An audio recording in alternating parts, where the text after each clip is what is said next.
Welcome to Distinctions for Life's office hours. I started doing these live streams in 2020 just as a chance to talk to interesting people about interesting things.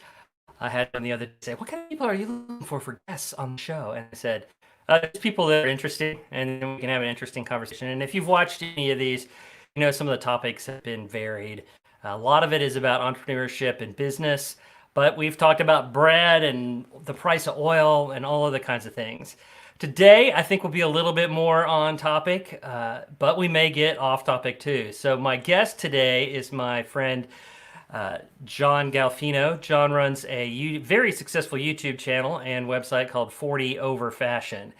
It is a channel dedicated to men's fashion and specifically targeting guys that are over 40, which is an interesting thing in and of itself. And I know we're going to talk a little bit during this show about niching down, because I find when I talk to entrepreneurs that you ask them, "So who's your audience?" And they're like, "Everyone." And that just drives me nuts, and it drives most experienced business people nuts. Like, you need to be more focused on who your person is. And John is a great example of picking a niche inside of a larger thing. And we'll talk about that a little bit more. But I'd like to welcome John on. Hi, John. Hey, how's it going? It's good. John, can you tell? I just told people what you do, but can you tell people what you do and how you came to do it? Yeah, of course. Let's see. I've told the story quite a bit. Oh, and I'm full screen and you can see my horrible background. Okay, John, I'll just stay on all the time and Is react to that your there are jokes. my secrets? You can see the edges. We'll That's talk about the hilarious. realities of YouTube in a little bit, right? I know, right? It's like we talk about how to look good on video calls right now. Yep, yep. Gosh, so starting back in 2013, I had, lost a bunch of weight, about 40 pounds, and nothing in my closet fit. I mean, if you lose 10 pounds, right, your clothes start to fit you a little bit differently. But if you lose close to 40, nothing really works anymore. So I was like, okay, I have to buy a complete new closet. I was like 42 or something at the time. What do I do? What do I buy that still makes me look cool? Because when you boil it down, guys, men, we just want to look cool. Just make me look cool and I'm good, right? So, but also age appropriate, because in my 40s at that time, I didn't want to dress like a 14-year-old, right? Obviously, and I didn't want to dress like a college frat guy either. So I wanted to look cool, but also age appropriate. So how do you do that? So as I kind of started to figure everything out, I built a little website, just a free website. It was like style inspiration for older guys. And it's always been 40 over fashion, right? Even way back then. Anyway, time had progressed. The websites got better and better. And then I developed an audience because I wasn't the only one that was interested in how to look cool, but also age appropriate at this age. Anyway, that's kind of where I'm at now. And what's interesting, Ron, is I went on YouTube. I resisted YouTube for a long time, but when I finally bit the bullet and started making videos, I made YouTube videos to help drive traffic to my website. I've got a free style guide over there. It's like, get the free thing. And then it turned out that YouTube sort of exploded, and now I'm driving traffic back over to YouTube because that's more popular. But yeah, that's sort of the short version of what's been going on. Okay. Yeah, it's interesting because we met at Menfluential 3 years ago? Three, two, three. Yeah, I'm I trying to think remember I've been three, so 3 years ago. It would have been 3 years ago. yeah, I think this year was my third. So yeah, I think the Yeah. first year, yeah. And it was interesting because I was impressed, like I said in the intro, the fact that you picked a niche, right? Because like you go there and there's a lot of YouTubers in a variety of sort of areas, but kind of they're definitely they're not all fashion people. Like there's a bunch of fitness guys there too, Yeah. and other things. But then even among the fashion, because you think of it more with fashion and style, how different people can be, and still do that. But yours and Brian's were the only ones that seemed to be targeted by age. specifically? Brian Sakawa? Dempsey? Or Because he's Dempsey, you're yeah. 40 over fashion, and he's fashion over 40 or something. 40 something style. Yeah, he's got a really Yes. big Instagram page. Yeah. So he's got a big Instagram page, and the two of you both though were targeting guys over 40. Yeah. And so was it just like, hey, I'm gonna start writing these posts, and it happened to be about that, or was that a conscious choice? No, you know what? I started out just writing to guys that I thought were like myself, like my friends. I thought would basically guys just like me. I'm not trying to, at that point anyway, not trying to attract someone who doesn't believe in what I'm talking about. It's like, I don't really, that's not why bother. So I was just talking basically to myself. And I don't know, that sounds weird, but I mean, at that point, like no one read my blog back then besides my mom and some friends. But it was really just writing articles, talking to myself. And it just, people sort of latched onto it. And that's how it progressed and grew. Yeah. Do you ever think about changing it? The name? The name or the focus? Well, yeah, now that I'm 51, it's like people always say, like once they figure out that I'm beyond, whoops, something just popped up on my screen. Once they figure out that I'm beyond, I'm not in my 40s anymore. It's like, oh, you're going to change the name to 50. It's like, no, man, it's always going to be the same. It's like, it's fine. I do though, try to branch out a little bit instead of just talking about clothing and shoes and jackets and style and colors and things like that. I do experiment a little bit. I've made a couple videos on wine, and because I'm very much a wine enthusiast, I enjoy wine. But what's funny is I look at my analytics, and every time I make a wine video, I lose subscribers. So it's like, I probably shouldn't do that anymore. I made a video about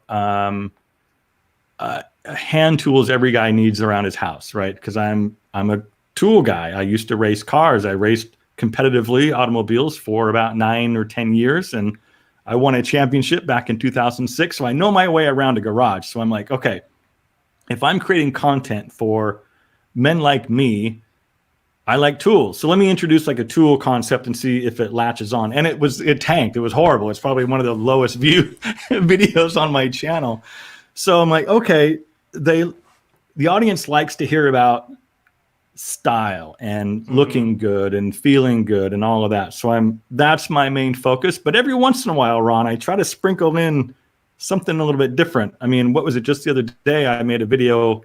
I don't know if you saw it or not, but it was waxing my nose hair. So I waxed my nose hair. I waxed it on camera, and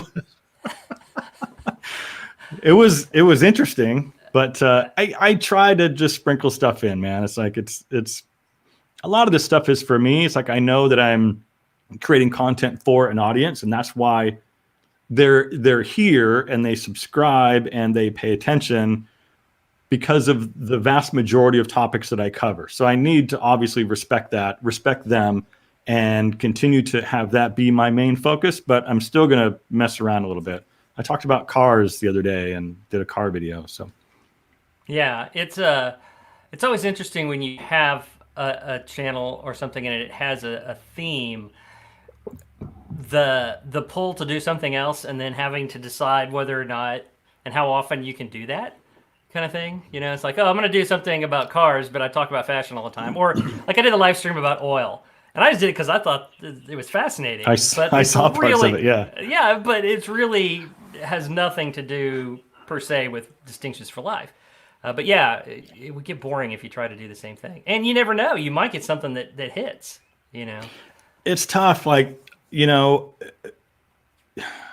you have to really get granular with your topics. Like, how many videos about shoes can you possibly make, right? How to style brown boots. What's the difference between an Oxford and a Blucher? And I have a video in the pipeline about driving moccasins and what is a driving mock and why I think you need one, why I think they're the perfect summertime shoe. So you really have to look at shoes in that aspect and go, what in the world can I talk about? Like how to lace, how to straight bar lace. And it's endless, but it's also a little it can be anyway difficult to develop or think about content that continues to evolve style or surround style or clothing or button down collars, for example. It's just, it can get a little tedious. So I do try to mix it up. Yeah. Do you ever, what do you do when you feel like, and I know this has got to have happened, you're like, I have no idea what you're talking about. I've said it all. I feel like I've said it all. Do you ever feel that way? Yeah, actually, quite a bit. And what's interesting about that actually is I'm forced to do that more and more right now during quarantine, during everything that's going on right now. I mean, I was at a point where I was booked with, media partners and brand deals 3 months in advance, and that all dried up and went away because I can't really promote a leather company who's manufacturing in India. Like there's a supply chain problem. So why would I do a promotion about something that nobody could even get if they wanted it? So, so it's pretty much I can make whatever I want right now. Hence the nose waxing video. I thought that had to be a sponsored deal there, Nah, man, it's just something to do. What's funny is I've thought about doing it for quite a while. It's like, this would be really funny. And again, it was another tank video. It didn't do very well, but whatever, it's fine. Yeah. Do you ever, I see this happen, this seems to happen a lot, where I will come up with an idea or I'll have a list of ideas, and then suddenly it will seem like everybody's doing the same thing. Like I said, this weekend's video is a studio tour, an office studio tour, right? Mm-hmm. You did an office tour just 2 days ago or like last week, right? Yeah, just last week I did one. Yeah. It was my temporary, because I'm going to change it up. So it was like a way to document what I have. And then once I'm finished, I'll sort of look back at that. So that was kind of one of the reasons for that. And I've done like 2 videos on how to look good on webcam because that's relevant right now. But then I know like Antonio did a video on how to look good on webcam. And like you just see them. Yeah. And I don't know if maybe it's YouTube and I just suddenly see them. But it also seems like everybody comes up with similar ideas at the same time. Yeah, I think yesterday, and he doesn't really compete or anything with me, but Alex Costa, he's a younger, I think he's in his 20s. Mm-hmm. I think he had a video, maybe he's in his 30s, but it was something about stop doing something in your 20s. And I just had a video launched today about 12 things I wish I paid attention to better in my 30s.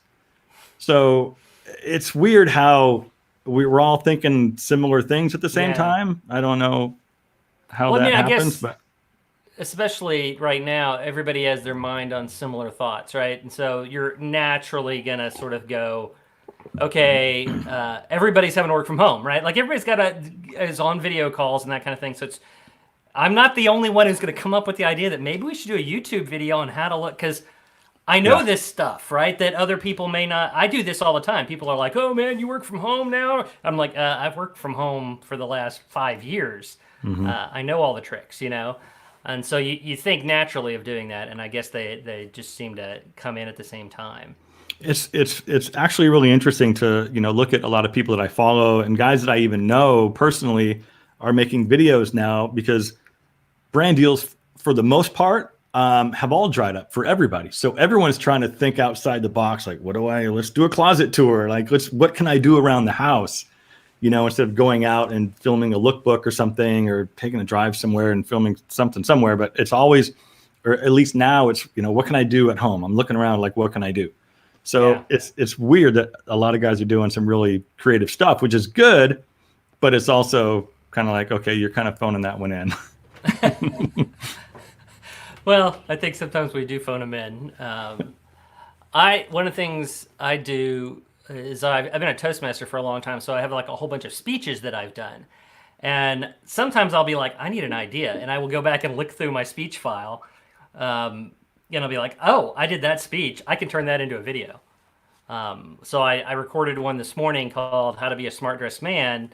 And it was a speech I gave like 4 years ago on like the basics of how to up your style game. And it's, I don't know.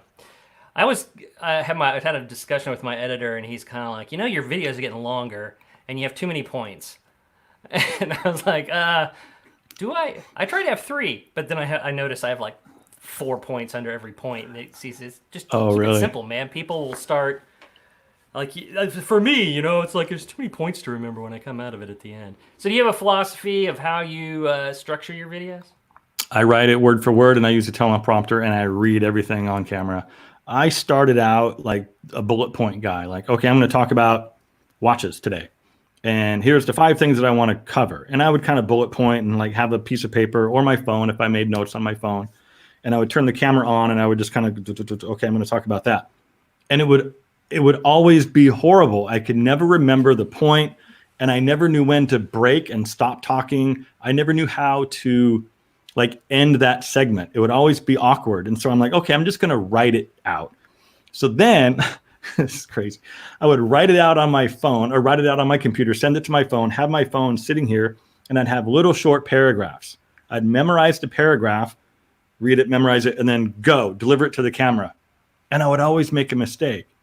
So I'm like, I need a teleprompter. If I'm writing out everything anyway, why don't I just read it? Because I pretty much write how I talk anyway. Mm-hmm. And so I bought this cheap teleprompter thing on Amazon for like $130. It mounts right on my camera and my phone goes underneath it. I've got a remote control. Here's the little remote control right here. I can stop, start, speed it up, slow it down. And it works for me. You can't really tell because it's so far away and so small that my eyes don't sort of do this, to make it look like I'm reading. And so that works for me. I know a lot of guys that just, I just bullet point it and just, I talk enough to where I can get it done. And I'm like, I can't. I've tried. Yeah. I have, when I give a speech, I don't use notes, but I put, it's word for word. I'm reading a teleprompter.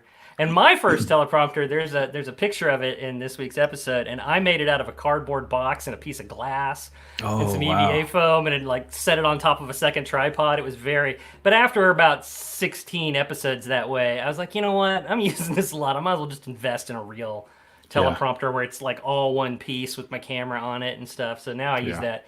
I use a piece of software called Smart Prompter. And there's a free version and a pro version, and it listens to you and advances on your voice. No way. And it's surprisingly good. If you watch my bloopers, you see me cursing the teleprompter a lot. But the truth is, most of the time, it just follows me.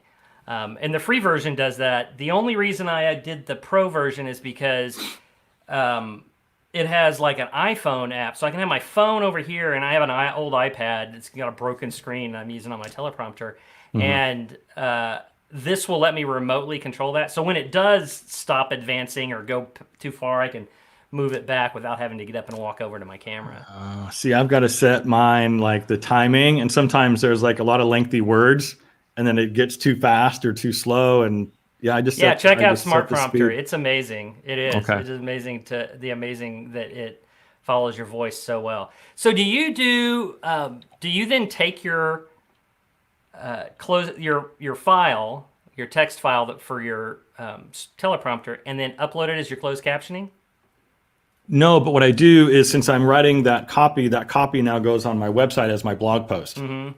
Yeah, but I hadn't really done any closed captioning stuff. Should I do that? Is that better? Yes, because really? It's interesting. Yeah, you should totally do it. First of all, I mean, YouTube is going to close captioning a thing that's going to suck, right? Like, that if you've ever turned closed captioning on when it's auto closed captioning, and you don't get the little CC mark, right?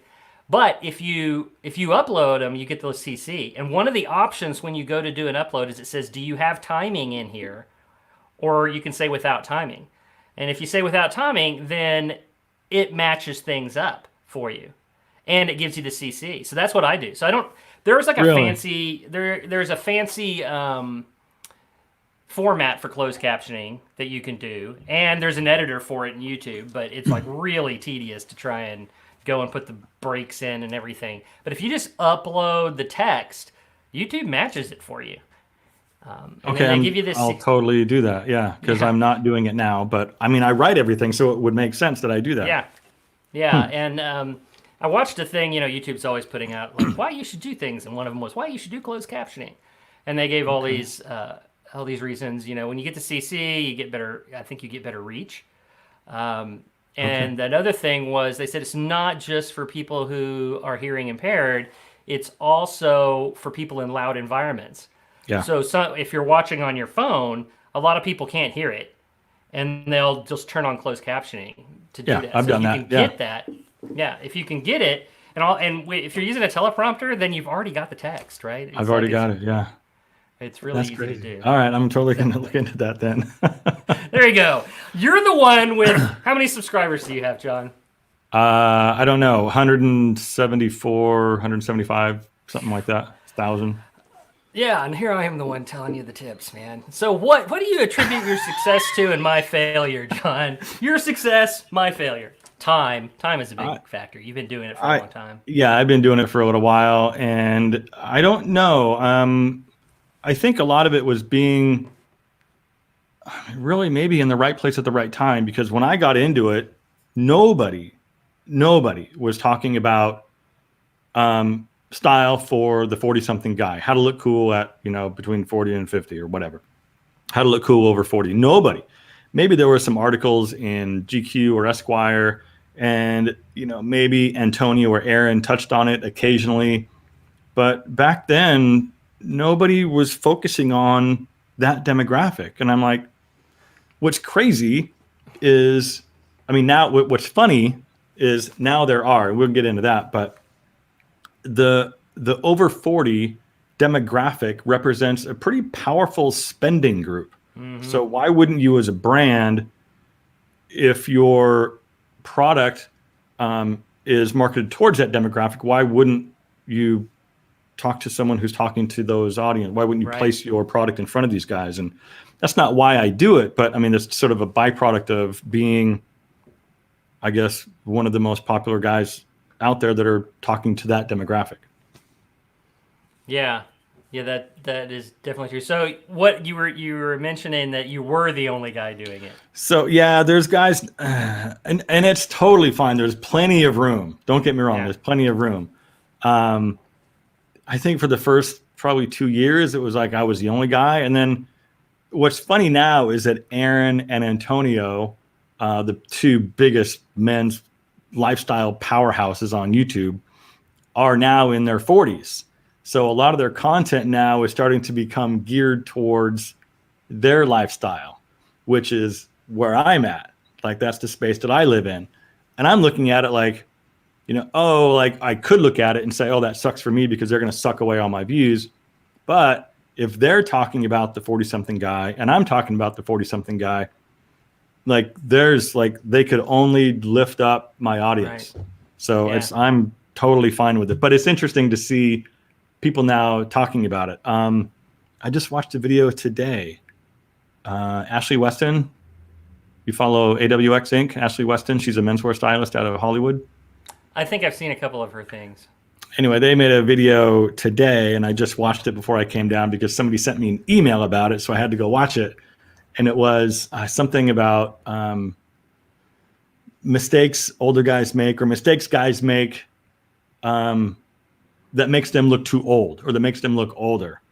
And one of them was Dorian said, you shouldn't wear shorts over like 30 years old, and you definitely shouldn't wear shorts over 40. I'm like, I totally disagree with that. Yeah.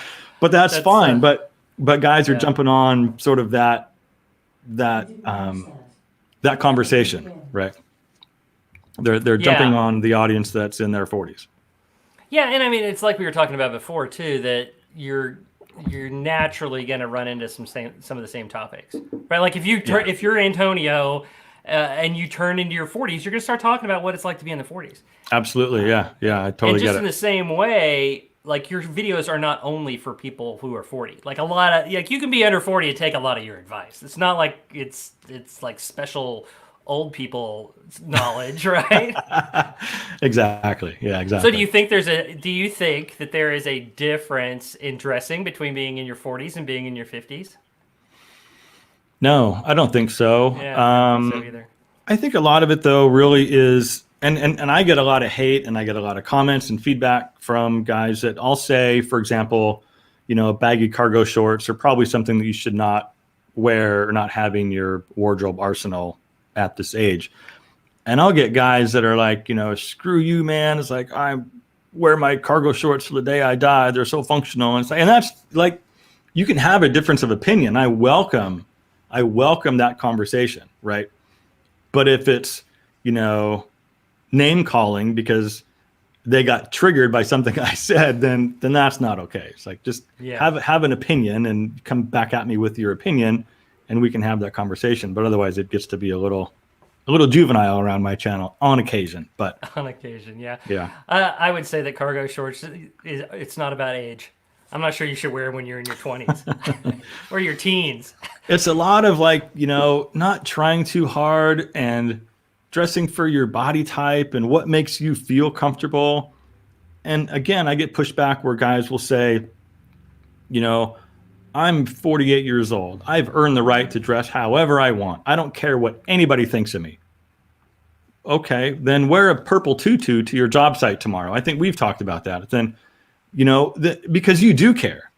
I mean, really, you do care. You do. Yeah. I mean, you care so much that you're dressing like you're projecting that you don't care, which means that you really do. So, yeah, and that's fine. I have a lot of respect for that opinion, because there's a lot of I really don't give a rip about a lot of things. And the older you get, the more that sort of settles in.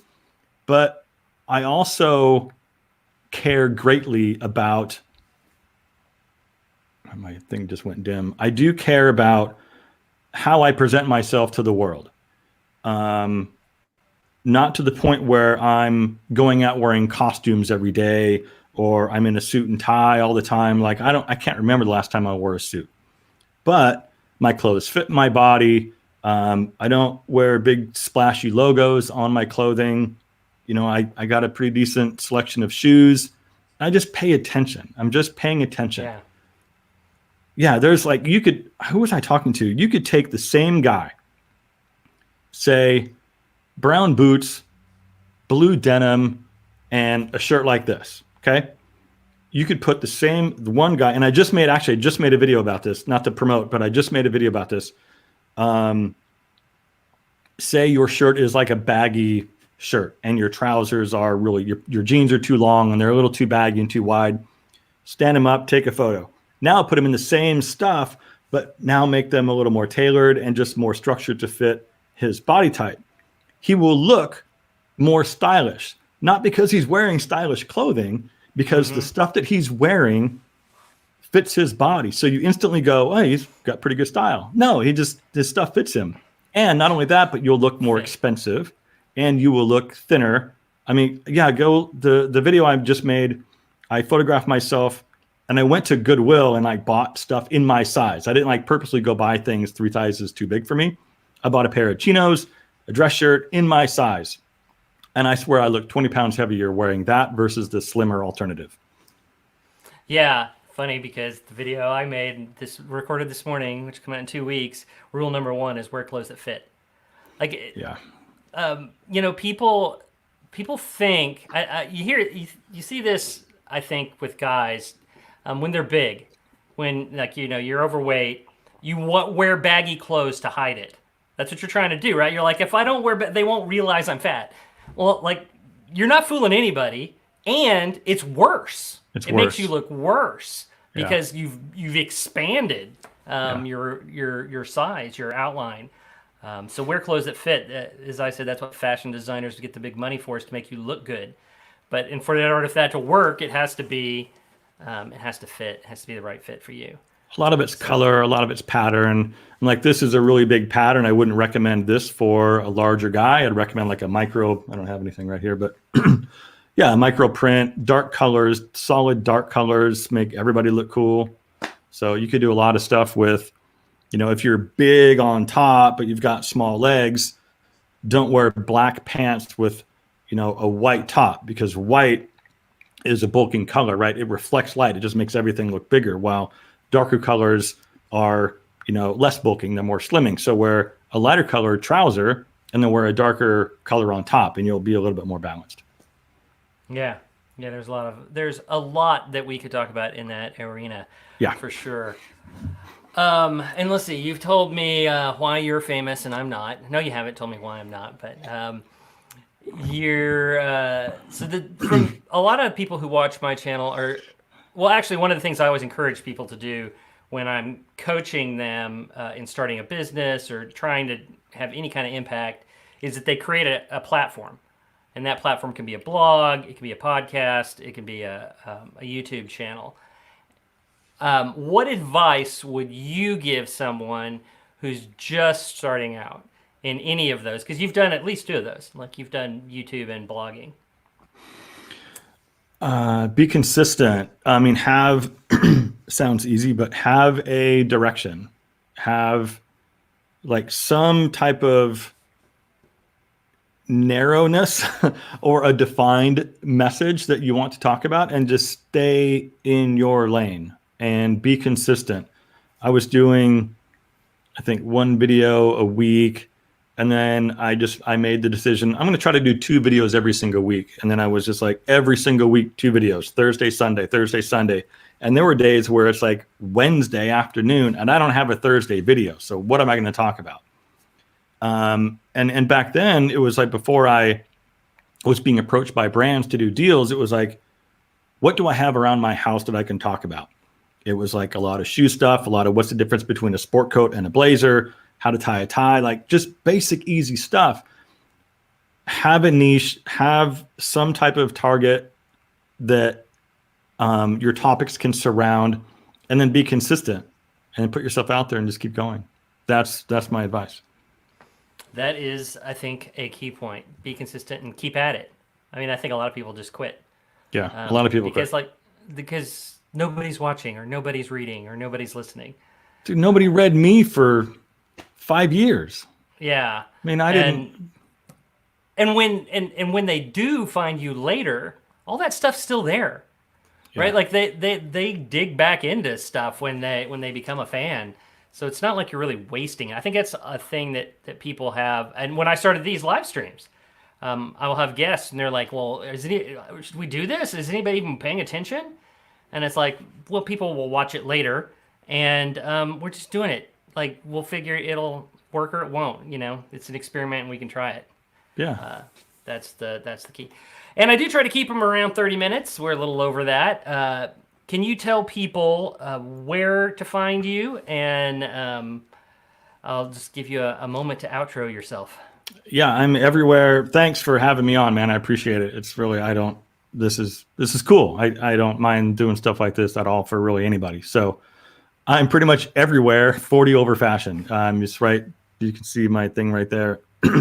Instagram, Facebook, the web, YouTube, 40 over fashion. You'll find me. And actually, I've got you just had the little ticker on the bottom of the screen. Thank you. I do have a free style guide on my website. You go to the website and it's like, boom, right there. It says, you want the free style guide? Yes, let me have it. And anyway, you just like, it's an instant download. Doesn't cost anything. And it's got a bunch of, I even forgot how many pages are, but it's a PDF and it's got a ton of different articles about a lot of basic stuff. So if you want to start somewhere, start there. Awesome. Thank you for being on the show. Yeah. John. And thank you guys for watching through the whole thing. I'm Ron Davis. This is Distinctions for Life. I do a lot of different things on this channel, but every Sunday I come out with a video that I call a distinction, which is a small change that makes a big difference. It is something that I have learned, and it can be about business. It can be about personal development. It can obviously be about fashion. I've just mentioned that. There's not a lot of those, but there are few. I think that there's a relation. I find that a lot of people who do like fashion content also just sort of do personal development content, because in a way style is a form of personal development. So those all kind of overlap. And that's one of the things I do. So that every Sunday, if you're here for, because you saw John's name, and you want to find out more about Distinctions for Life, you can hit the subscribe button if you're on YouTube. You can follow us if you're on Facebook. And every Sunday at 5 p.m., a new video comes out. I also do a live stream once a week. I used to do it twice, but now I'm going to do it once a week. And so that's the reason to hit the notification bell, because you get a notification 30 minutes before the actual live stream. So that's another possibility. Someone told me once that I give too many options for people to do things. So anything else you want to find out about Distinctions for Life, you can go to distinctionsforlife.tv and find out about that. And again, thank you for being here today, and thank you for watching this later.